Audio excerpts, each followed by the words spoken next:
ദരിദ്രരായവർ, വിശക്കുന്നവർ, ദാഹിക്കുന്നവർ, ആരെങ്കിലും ഷൗട്ട് ചെയ്താൽ, ഒച്ചയിട്ടാൽ തിരിച്ചു പറയാൻ അറിഞ്ഞുകൂടാത്തവർ, ദുർബലർ, മറ്റുള്ളവരുടെ കരുണയ്ക്ക് വേണ്ടി കാത്തിരിക്കുന്നവർ, ഹൃദയത്തിൽ അഴുക്കോ സൂത്രപ്പണിയോ ഒന്നും ഇല്ലാത്തവർ, സമാധാനം ഉണ്ടാകണം, സ്വസ്ഥമായി ജീവിക്കണമെന്ന് ആഗ്രഹിക്കുന്നവർ, ഉപദ്രവിക്കപ്പെടുന്നവർ, ഇങ്ങനെ കുറേ ആൾക്കാർ, സാധുക്കൾ, അവരുടെ ജോലിയെല്ലാം കഴിഞ്ഞിട്ട് യേശുവിൻ്റെ അടുക്കൽ ചുറ്റും ഓടി.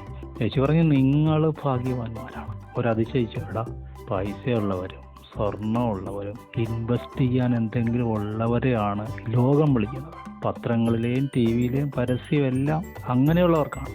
ഇതാ പ്രപഞ്ചത്തിന്റെ ഉടമസ്ഥൻ, സകല നന്മകളുടെയും ഉറവിടം, ദരിദ്രനെ ഒറ്റ നിമിഷം കൊണ്ട് ധനികനാക്കാൻ കഴിയുന്നവൻ, പർവ്വതങ്ങളെ വേരോടെ മറിച്ചു കളയാൻ കഴിയുന്നവൻ, സമുദ്രത്തിലെ വെള്ളത്തെ ശാസനം കൊണ്ട് വറ്റിക്കാൻ കഴിയുന്നവൻ.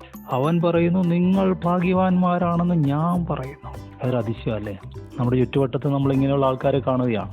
നമ്മുടെ ചുറ്റുവട്ടത്ത് കണ്ടിട്ട് കാര്യമില്ല, യേശുവിൻ്റെ ചുറ്റിനും അവർ കൂടിയാൽ ഇത് ഭാഗ്യമാകും. ഇന്ന് ദൈവ സാന്നിധ്യം ഇറങ്ങുന്ന സ്ഥലമുണ്ട്, അത് ദൈവസഭയാണ്.